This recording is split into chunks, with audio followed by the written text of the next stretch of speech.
My name is Kelly Trindel, and I'm Chief Responsible AI Officer at Workday. I'm a social scientist by training, and I've been interested in AI ethics and responsible AI for about a decade. It started when I was working for the U.S. federal government for the Equal Employment Opportunity Commission specifically. And in that capacity, I actually led one of the federal government's first responsible AI task force. So then I moved on to an AI startup where I really focused on ethical guardrails for AI technologies. And then for the past 3.5 years, I've been at Workday. First, I was on our public policy team, and since then, I've been running the Office of Responsible AI.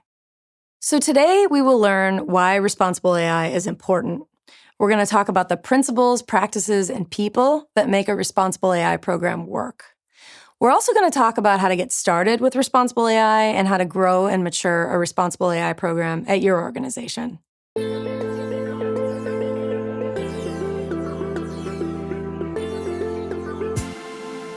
Responsible AI is an approach that guides the design and development of AI systems in a manner that adheres to transparent and accountable standards for trustworthy and ethical technologies. And responsible AI is important because the discussions in this space have become really noisy and somewhat bifurcated, with some folks really focused on being excited about the potential opportunities that AI invites, and some folks being really nervous about the potential unintended consequences. And so the value of a proper responsible AI framework is that it really bridges this gap, and it puts us on a path to innovate with integrity. AI ethics principles represent a company's North Star. So when an organization is building AI, what are they trying to get to when they're building responsible and ethical technologies? So these are guiding tenets. And here at Workday, we're guided by the following principles. Number 1, amplify human potential. Number 2, positively impact society. 3, champion transparency and fairness. And 4, deliver on privacy and data protection commitments. And so let me go through each of those and tell you what they mean. So when we talk about amplify human potential, what we mean is we understand that workers who work effectively with AI will have an edge over those who don't. And so we seek to build AI solutions for the benefit of people at work. When we talk about positively impacting society, what we mean is, there's a lot we can build with AI, but just because we can doesn't mean we should. What we want to do is build AI to help people solve real business problems and get the most out of their workday. When we talk about champion transparency and fairness, we mean we take a risk-based approach to measure and mitigate the risk of bias in our AI features, and I'll talk about that more in just a little bit.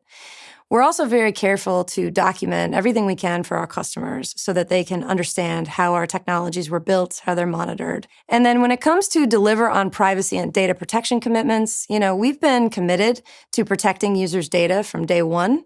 This commitment extends to our AI technology.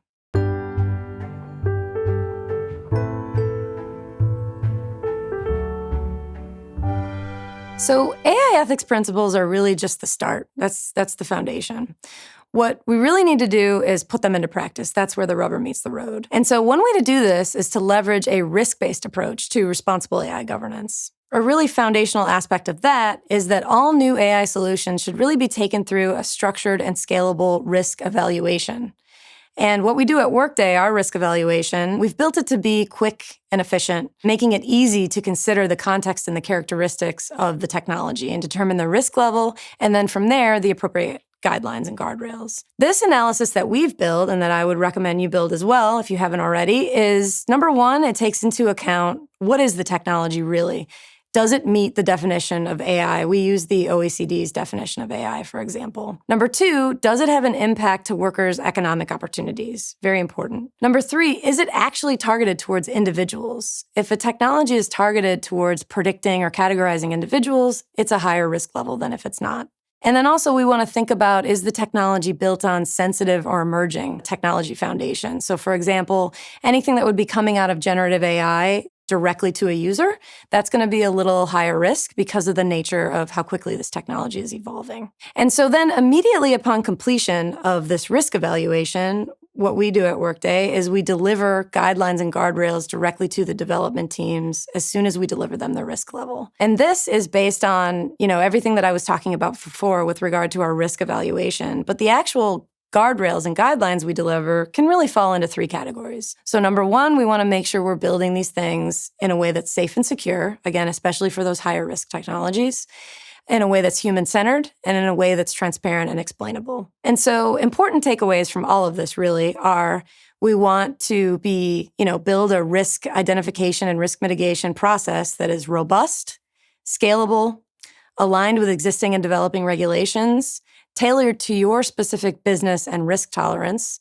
And also, you really want to try to avoid decision by committee, which by definition is slower, takes more time of those people who would be on that committee. So ideally what you're doing is taking the work that committee would do and you're making it scalable. So at Workday, we provide AI fact sheets to our customers describing how each AI feature was developed, how it was trained and tested, and how it's monitored. And AI fact sheets are important because this is our primary mechanism of providing documentation to our customers, capturing these risk identification and risk mitigation activities that I was just talking about. And if you think back to our previous discussion about principles, we talked about the importance of transparency, and this is how we bring it to life. Other organizations may call these documents something different than AI fact sheets. Perhaps they talk about having model cards or they have some other documentation that they provide. But the idea is to provide that transparency to customers, users, et cetera. And this is how we do it at Workday.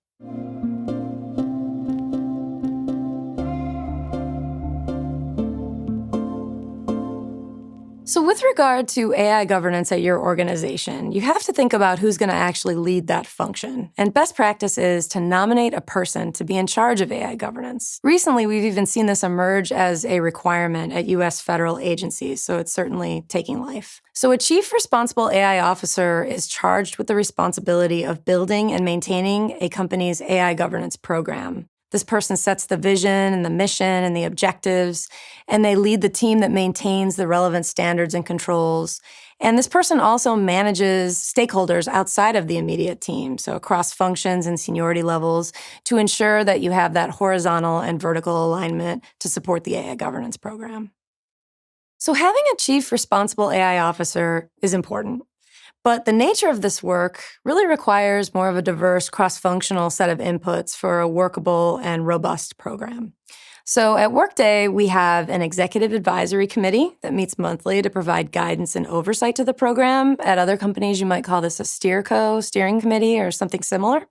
And at Workday, we include folks like our chief technology officer, our chief product officer, our chief diversity officer, chief compliance officer, and others, just to give you a sense of what the makeup of that board is. Beyond that sort of top-down support and guidance, we also have a dedicated team of responsible AI subject matter experts. These are people that think about responsible AI and that risk identification and risk mitigation all day long. So this is the team that reports to me. And this includes folks that are other social scientists like me, data scientists. We're adding some engineering expertise and some training and communications experts to the team as well. But this is the really dedicated team that we have. And then I really want to tell you about our network of responsible AI champions, because this is great and really important and something to think about at your organization. So these are on-the-ground experts embedded within key product and technology teams who are passionate about responsible and ethical development of technology. And they give us such valuable input because they're there building the technologies. And we want to make sure that what we're building actually works for the business that we have and the technology that we build. And that's what we get from our on-the-ground dedicated responsible AI champs.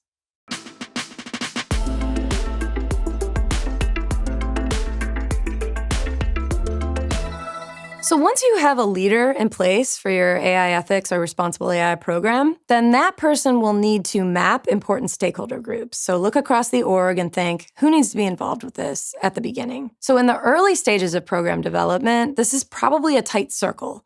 You need participation from frontline developers of the technology, and then you probably also need participation from folks like legal and compliance and their leadership. And then beyond that, think about who else in the org will be directly affected by the AI governance that you're building.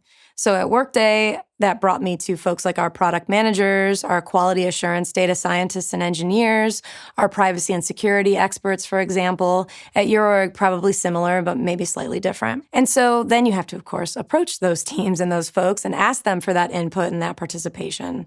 And I think it's really important here to ensure that you share a clear vision of what this this kind of input and participation will entail. And one document that can be really helpful to take your time and create is a program charter for responsible AI governance. And this would contain aspects like an overview of the program, a list of key stakeholder groups, an outline of the responsibilities and the decision-making authorities that will be assigned to the advisory board, the dedicated team, and the champions, respectively. And then once you have your advisory board and your champs in place, of course, you need to keep them engaged. So you're going to want to meet regularly. You're going to want to invite their input as much as possible as you both build, but then grow and mature the program.